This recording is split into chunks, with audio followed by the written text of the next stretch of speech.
ایک عالم دین گزرے ہیں کہ وہ ایک ایسے عالم دین تھے کہ ان کے جسم سے ہر وقت خوشبو آتی تھی، حالانکہ وہ نہ تو عطر استعمال کرتے اور نہ ہی کسی قسم کی کستوری استعمال کرتے، کسی قسم کا بھی خوشبو والا مواد استعمال نہ کرتے، لیکن پھر بھی ان کے جسم سے ہر وقت خوشبو آتی تھی اور لوگ ایسی خوشبو محسوس کرتے کہ آج سے پہلے لوگوں نے ایسی خوشبو محسوس نہ کی ہوتی، ایسی خوشبو ان کے جسم سے آتی تھی۔ ایک مرتبہ وہ بیان کر رہے ہیں کہ بیان کرنے کے بعد جب وہ بیان سے فارغ ہوئے تو جو مجمع بیٹھا ہوا تھا ان مجمع میں سے ایک شخص نے کہا کہ آپ کے جسم سے عالم دین صاحب خوشبو آتی ہے، آپ کون سا عطر استعمال کرتے ہو؟ وہ کہتے ہیں کہ میں تو کسی قسم کا بھی عطر استعمال نہیں کرتا، یہ بس اللہ تعالیٰ کی طرف سے تحفہ ہے جو مجھے ملا ہے۔ تو لوگوں نے کہا کہ اس کے پیچھے ماجرا کیا ہے، ہمیں بھی بتائیے۔ اس عالم دین نے کہا کہ یہ ایک راز ہے، اسے راز ہی رہنے دو، اس راز کو فشا نہ کرو۔ لیکن وہ لوگ نہ مانے، انہوں نے وجہ پوچھی، انہوں نے کہا کہ یہ خوشبو بھلا کیسے آپ کے جسم سے ہر وقت آ رہی ہوتی ہے؟ ہم تو عطر کا استعمال کرتے ہیں، لیکن ایک دن کے بعد وہ عطر کی مہک ختم ہو جاتی ہے، خوشبو ختم ہو جاتی ہے، اور آپ تو عطر کا بھی استعمال نہیں کرتے، لیکن پھر بھی ہر وقت آپ کے جسم سے خوشبو آتی ہے، اس کے پیچھے کا ماجرا کیا ہے؟ تو وہ شخص بتاتا ہے، وہ عالم دین بتاتا ہے کہ ایک دن میں اپنے گھر کے اندر تھا، اکیلا تھا، کمرے میں بیٹھا اللہ تعالیٰ کے دین کی کتابیں پڑھ رہا تھا کہ اچانک ایک عورت ہمارے گھر کے اندر آ گئی اور اس نے جب میری طرف دیکھا تو کہنے لگی کہ تم میرے ساتھ بدکاری کرو۔ اس نے مجھے کافی بہلایا لیکن میں بہل نہ سکا، میں اللہ تعالیٰ سے ڈرتا تھا۔ میں نے اللہ تعالیٰ سے کہا کہ اے اللہ پاک، میں تجھے ناراض نہیں کر سکتا، زنا ایک بہت بڑا گناہ ہے، میں یہ گناہ نہیں کر سکتا۔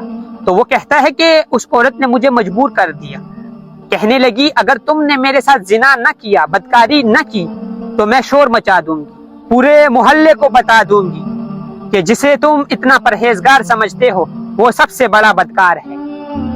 تو بلائی اسی میں ہے کہ تم میرے ساتھ چپ چاپ زنا کر لو، میں چپ چاپ یہاں سے چلی جاؤں گی، تمہاری عزت بھی بچ جائے گی اور میری تو عزت ہے ہی نہیں۔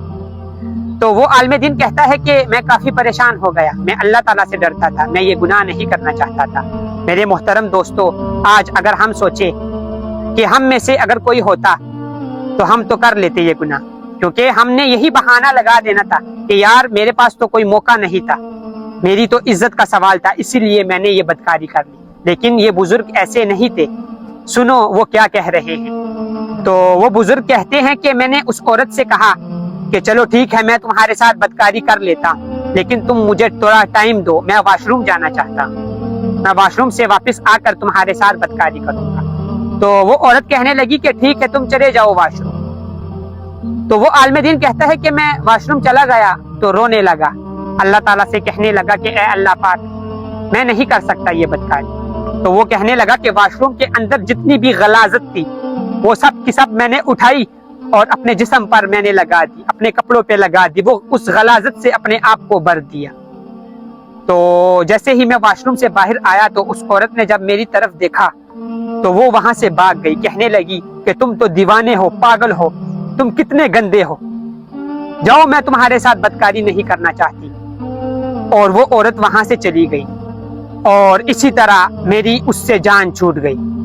اس کے بعد میں نے اللہ تعالیٰ کا شکر ادا کیا اور اس کے بعد میں دوبارہ واش روم گیا، میں نہایا۔ جب میں واش روم سے نکلا تو میرے جسم سے ایک خوبصورت سی خوشبو آنے لگی، حالانکہ میں نے کوئی عطر استعمال نہیں کیا اس وقت بھی، لیکن یہ خوبصورت مہک اس وقت سے ہی میرے جسم سے آ رہی ہے اور آج تک آ رہی ہے، اور میں کوئی خوشبو نہیں استعمال کرتا۔ لیکن جیسے ہی میں نے اپنے جسم سے وہ غلاظت اتاری، اس کے بعد سے میرے جسم سے عطر کی خوشبو آنے لگی، عطر و عنبر کی خوشبو آنے لگی، اور میں اسے اللہ تعالیٰ کی طرف سے ایک انعام سمجھتا ہوں۔ جو گناہ میں نے نہیں کیا تو اس کی برکت سے اللہ تعالیٰ نے مجھے یہ تحفہ دے دیا۔ میں نے تو غلاظت اپنے جسم پر لگائی تھی، لیکن اللہ تعالیٰ نے اس غلاظت کو خوشبو میں بدل دیا۔ میرے محترم دوستو، آج اگر ہم سوچیں کہ کیا ہم نے کبھی سوچا ہے جب ہم گناہ کے لیے نکلتے ہیں، جب ہم گناہ کرتے ہیں تو اس وقت کیا ہم اللہ تعالیٰ کو یاد کرتے ہیں؟ بالکل بھی نہیں. ہمیں پتا ہوتا ہے کہ ہمارا اللہ ہمیں دیکھ رہا ہے, لیکن اس کے باوجود بھی ہم اللہ تعالیٰ کی نافرمانی کر رہے ہوتے ہیں. میرے محترم دوستو, آج سے ہی توبہ کر لو اور لوٹ آؤ اپنے رب کی طرف.